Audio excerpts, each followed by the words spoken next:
time 2 hours free parking. Pag lumabas 300 per hour. Pag nalas yung parking ticket, so 1,000.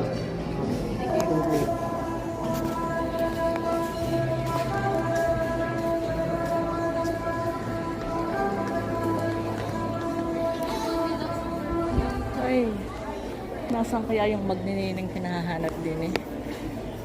good place sa akin po. Oh, sige. Hanap muna tayo ng good place to sit. May pwesto ba sa naman? Oh, dalo-dalo sa labas. Tingnan natin outside kung ano view. Oh, yan. Oh. Ito ang Starbucks Hiraya. Ito ang kanyang view. Sa Tagaytay. Starbucks Hiraya sa Tagaytay. And then ito yung kanyang view.